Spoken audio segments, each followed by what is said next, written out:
I was in Miss Ginsburg's classroom at Farley Elementary School. I was a math teacher at Quabbin Regional High School. I was at home with my son. I was just starting my junior year at Neshoba.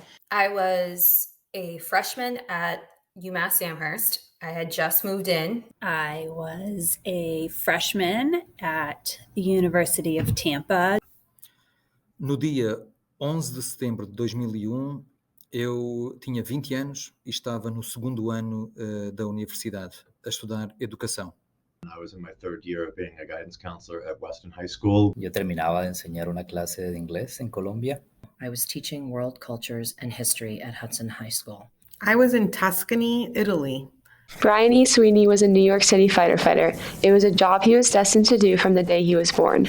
Being a fighter ran in his blood. His father had been a captain in the New York City Fire Department, and when Sweeney was only a year old, he liked to pose for pictures while wearing his dad's fighter hat. At the age of 23, Sweeney officially joined the New York City Fire Department, and by July of 2001, he was promoted to Rescue Company 1, the most elite unit in the department. Sweeney was scheduled to have a day off on September 11, 2001. However, he agreed to work an extra shift that morning with FDNY squad number 288 at his old firehouse in Queens. The morning of September 11th, 2001 was a beautiful late summer morning with a bright cloudless sky. That day, because it was so nice, I grabbed a coffee and sat outside until my first course at 9 a.m. I was walking down Commonwealth Avenue in Boston to my work-study job. I clearly remember looking up in the sky. The sky was so blue that day, and there wasn't a single cloud in sight. I remember flying by that Sunday evening, and on that evening, passing the towers, I remember looking in the windows as I passed. O que estaria a acontecer e as causas e as consequências do ataque terrorista nas Torres Gêmeas de Nova Iorque. E foi assim que vivi esse dia em choque e em quase com preocupação, porque eu percebi naquele dia que algo ia mudar no mundo em que nós estávamos a viver. As Sweeney began his overtime shift, he and his fellow firefighters talked as they did work around the firehouse. Sweeney, an avid mountain biker and rock climber, likely talked with his fellow firefighters about how it was a perfect morning to be in the outdoors with friends.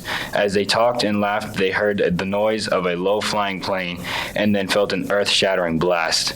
As they went outside to see what had happened, they saw smoke filling the bright blue sky just a few miles to the south. When I arrived at the class, the TV was on and I saw the smoke coming out of the North Tower. I honestly didn't know what was going on. I thought maybe there was a fire in the building. It didn't occur to me that it could be a bomb or even a plane. As a child, I watched the towers being built. And as an adult, I watched them fall.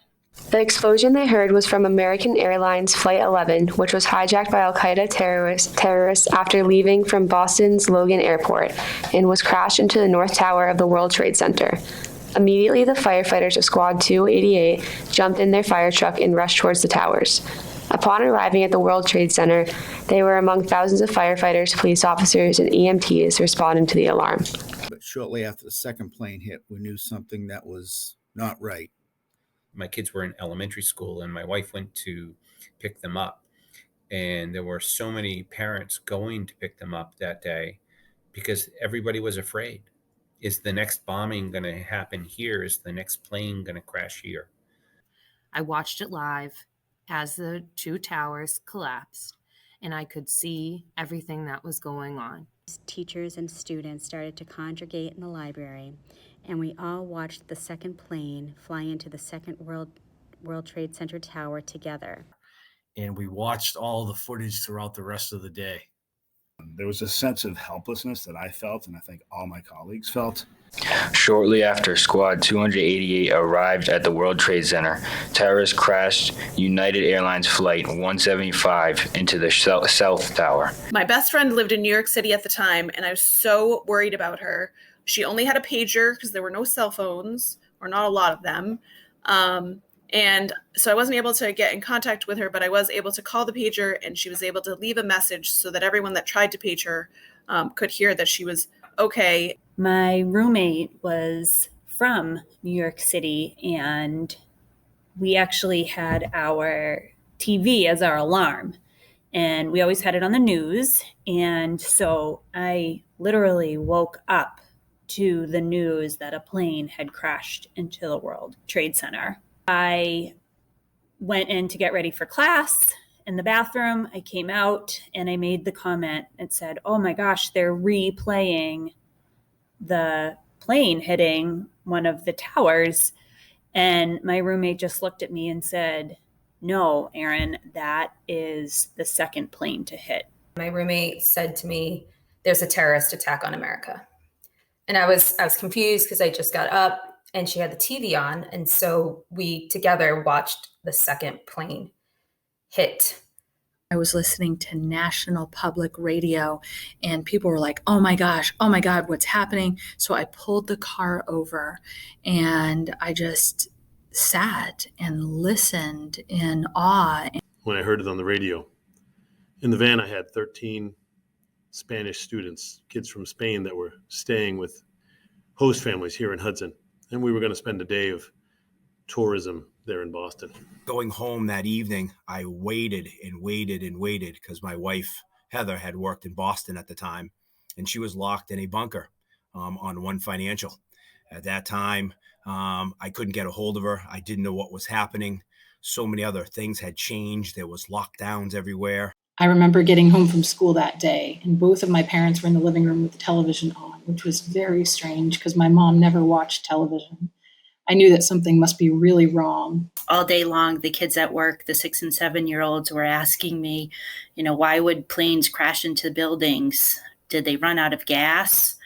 I didn't know what to say. The only thing I could tell them is that the firefighters and the police were there to help people. As they looked at the carnage happening in the buildings above them, many firefighters shook each other's hands, understanding that once they entered the buildings, there was no guarantee that they would all make it out alive. Despite this fear being in the forefront of their minds, the firefighters of Squad 288 began to climb the stairwell of the North Tower, attempting to pull to safety as many people as possible. That afternoon, when I got home from work, my husband, who was a local firefighter, was packing his gear and making arrangements to head to New York to help with the recovery efforts. At 9:59 a.m., the South Tower collapsed. Sweeney and his fellow firefighters, still climbing the stairs of the North Tower, received an order to evacuate. But knowing there were still people that needed to be rescued, they ignored the evacuation order and continued to search for survivors. At 10:28 a.m., while Sweeney and the rest of Squad 288 were still in the building, the North Tower crumbled to the ground. The first responders were unbelievable with how they reacted to the people that were walking out of the pile. And, we could see the footage of them, all dusty and helping people with water, helping people get out from the streets and head towards, the bridges where many people were walking to get home. By the end of the morning of September 11th, terrorists hijacked a third plane and crashed it into the Pentagon in Washington, D.C. A fourth hijacked plane, likely destined for the U.S. Capitol building, was overtaken by its passengers and crashed in a field in Shanksville, Pennsylvania. Altogether, 2,996 people lost their lives in the attacks. And so many people were frightened and dismayed and heartbroken as they were not trying to figure out if their loved ones were okay. I remember being shocked by how universal it was. The whole world was watching and responding. My friends from Germany called to make sure we were okay. And I remember even in the days following, first responders from all over coming to volunteer. When everyone was running out, that they were running in. And it was amazing. This year is the 20th anniversary of the September 11th terrorist attacks. For all of us students at Hudson High School, we are part of the post-9/11 generation. For us, September 11th is not a memory, but is rather history we must learn. The recent and tragic loss of American soldiers and civilians in Afghanistan serves as a reminder the history of September 11th is still very much with us. For these reasons, it's more important than ever for us to pause and reflect on the events of the day. September 11th, 2001 was a day that showed us the worst that humanity has to offer. However, by remembering people like Brian E. Sweeney and the firefighters of Squad 288, we can also see the best that humanity has to offer. As victims frantically fled the scene of the attack and went to safety, firefighters, police officers, and EMTs did something truly heroic. These men and women saw the disaster in front of them and still knowingly risked their lives to go into the buildings, up the stairs, and into the fire. An awful day. We'll never forget the images and the facial expressions of those around me and the ways that we supported each other through such a tragedy in our history. Over the next few days at Hudson High School, we created a wall of memories, of images from the newspaper, poems, artwork, and we had a huge wall that turned into almost a mural depicting our feelings and our thoughts on everything that was going on. I don't remember a lot, but I do remember that sense of unity that came from the people. We will never know how many lives the first responders saved on that terrible day. What we do know is that in trying to save the lives of others, New York City Fire Department Squad number 288 lost 7 of its crew members, including Brian E. Sweeney. All told, when the towers in New York City fell on September 11th, 343 firefighters, 60 police officers, and 8 EMTs lost their lives.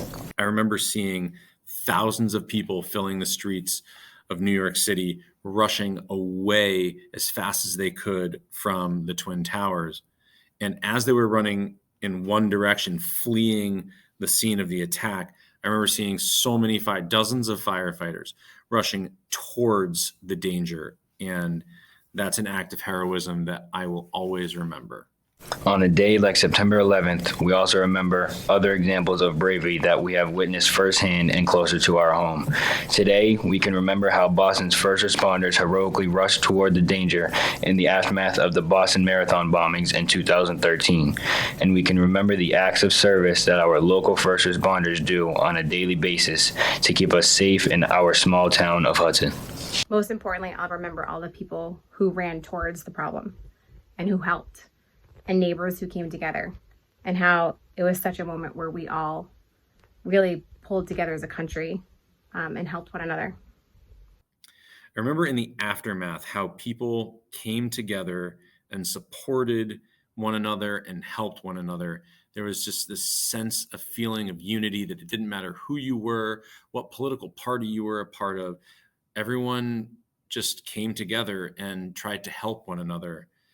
And I think we've lost a little bit of that in the days since September 11th, 2001, but I'll always remember that. And I think it's a spirit of unity that these first responders exemplified as they rushed towards those buildings.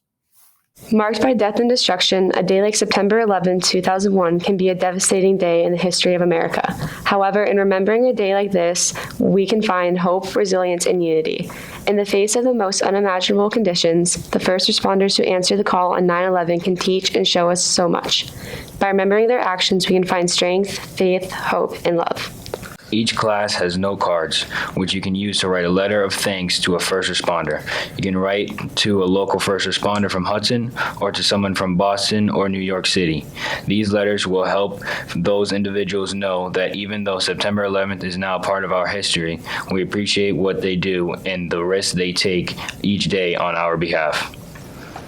Please write neatly and only use your first name when signing the letter. Be sure to circle what city you would like your letter to be sent to and what type of first responder you would like to receive it. Next week, we will send your letters to the appropriate destination, the local firehouse and police station in Hudson, Boston, or New York City. Esse ano é o 20º aniversário dos ataques terroristas ocorridos a 11 de setembro. Nós, os estudantes do Hudson High School, fazemos parte da geração pós 11 de setembro. Para nós, o 11 de setembro não é uma memória, mas sim história que devemos aprender. Por esta razão, é muito importante fazer uma pausa e refletir sobre os acontecimentos desse dia. Em cada sala de aula, vocês têm cartões que possam escrever uma carta de agradecimento aos socorristas.